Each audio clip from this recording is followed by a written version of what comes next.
What does, so say somebody does want to hire a writer. People listening to this are all content writers, content creators, and they're going to, most people here listening will have blogs or want to buy a blog or create some level of content for their business, whether it's a blog or not. What should people be thinking about before they even decide to hire a writer?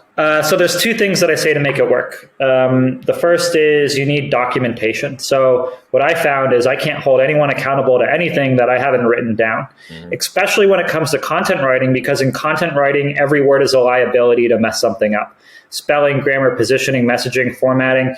You give two people the same topic and you're going to get completely different content. There's too much variability in the way that people are going to deliver what you're looking for. And so if you want it done in a particular way, it has to be documented, because it doesn't work unless it's documented. The second thing you need to do is you need to find people who care. Going back to every word in content writing being a liability, how do you publish hundreds of thousands of liabilities per month without making mistakes? The people need to care. Generally, what we advise for people who are starting a new blog is, hire 5 writers, give them a couple articles a month, and then in 2 months, you're probably only going to have 1 or 2 writers left, because you fired the rest of them for being flaky, for not meeting timelines, for not learning when you gave them feedback. They kept on making the same mistake. They cheated on the test. They don't care as well. They don't care.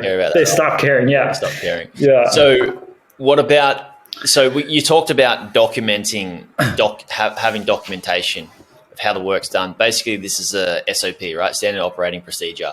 This is what we have in place before we even decide to hire. We know a result that we want to achieve, and we know what that looks like, and then we reverse engineer that result on what it looks like, and then we reverse engineer how it's actually done, have it documented, and it can be done through,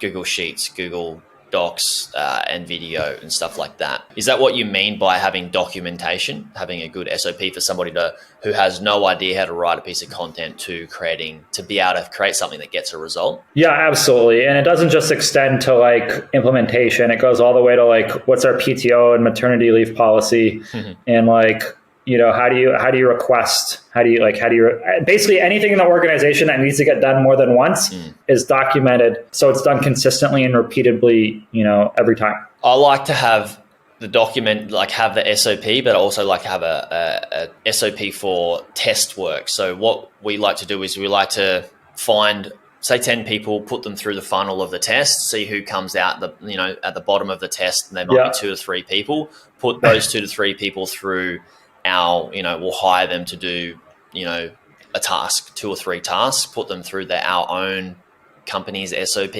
and then whoever gets the best result we stick with. And if it changes, that result changes over a couple of months' time, then we go back to the same process again, or test out the other 2 that made it through the first test. Is that what should we be doing better? Or is there things that we can do to add on to that? Or do differently based on what you've experienced? Yeah, great question. So your overall strategy is very solid. It's funny how frequently this occurs, but what I found the number one lever for hiring better writers is evaluate and test more candidates. If you evaluate and test 2 or 3 candidates, you're not going to hire the best, you're going to hire the least worst. Mm-hmm. Got ya. If you only evaluate a couple candidates, you're going to hire the least worst, you're going to spend too much time editing, and you're going to terminate them or they're going to quit. Test 10 candidates. That's good.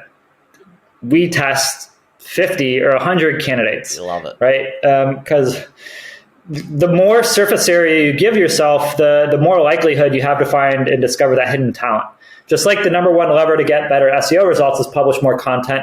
The number one way to get more outbound sales results is do more outbound. The number one way to hire better writers is evaluate and test more writers. Cool.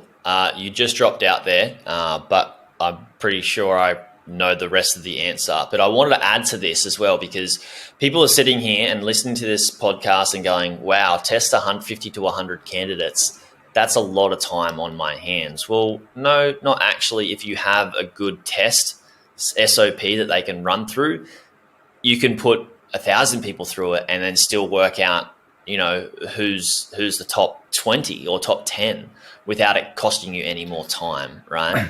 So I think people are missing so many steps here. that are very vital.